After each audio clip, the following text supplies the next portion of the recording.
তত্ত্বাবধায়ক সরকারের আমলে ২০০৮ সালে যুক্তরাজ্যে পাড়ি জমান বিএনপির ভারপ্রাপ্ত চেয়ারম্যান তারেক রহমান। দীর্ঘ ১৭ বছর ধরে সপরিবারে লন্ডনে বসবাস করছেন তিনি। তারেক রহমান ও তার স্ত্রী ডাক্তার জোবাইদা রহমানের বড় মেয়ে জাইমা রহমান। দীর্ঘদিন ধরে দেশের বাইরে বসবাস করলেও বেগম খালেদা জিয়ার বড় নাতনি জাইমা রহমানকে নিয়ে বিএনপির নেতা কর্মীদের আগ্রহের কোনো কমতি নেই।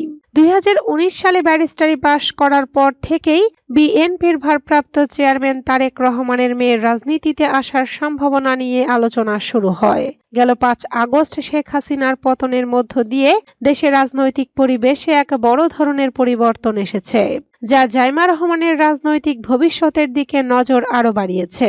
এই আলোচনার রেশ কাটতে না কাটতেই সম্প্রতি জাইমা রহমান তারেক রহমানের প্রতিনিধি হিসেবে যুক্তরাষ্ট্রের ন্যাশনাল প্রেয়ার ব্রেকফাস্টে যোগ দিয়েছিলেন। বিশ্লেষকরা একে জিয়া পরিবারের তৃতীয় প্রজন্মের রাজনীতিতে প্রবেশ হিসেবে দেখছেন। এই অনুষ্ঠানে উপস্থিত ছিলেন মার্কিন প্রেসিডেন্ট ডোনাল্ড ট্রাম্প এবং বিশ্বের বিভিন্ন দেশের শীর্ষ রাজনৈতিক নেতারা, ব্যবসায়ী এবং পেশাজীবীরা। এমন একটি অনুষ্ঠানে অংশগ্রহণ করার মাধ্যমে জাইমা রহমান রাজনীতির মঞ্চে তার পদচারণা শুরু করেছেন। ন্যাশনাল প্রেয়ার ব্রেকফাস্টে অংশ নেওয়ার কথা ছিল বিএনপির ভারপ্রাপ্ত চেয়ারম্যান তারেক রহমান, মির্জা ফখরুল ইসলাম আলমগীর এবং স্থায়ী কমিটির সদস্য আমির খসরু মাহমুদ চৌধুরীর। তবে বেগম খালেদা জিয়ার চিকিৎসার জন্য লন্ডনে থাকায় তারেক রহমান এই অনুষ্ঠানে অংশ নিতে পারেননি। তার পরিবর্তে বিএনপি তার প্রতিনিধি হিসেবে জাইমা রহমানকে পাঠিয়েছিল।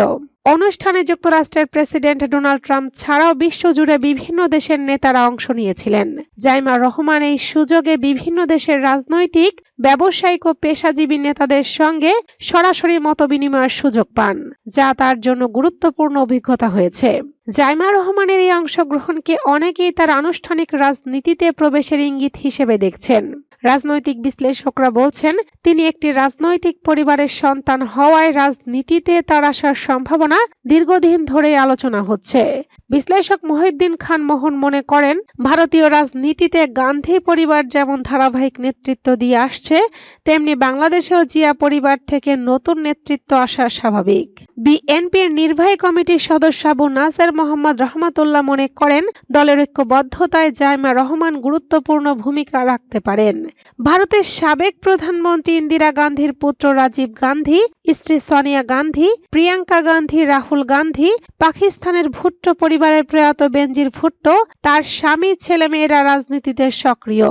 বিশ্বে বহু দেশে দলের হাল ধরেছেন পরিবারের যোগ্য সদস্যরা।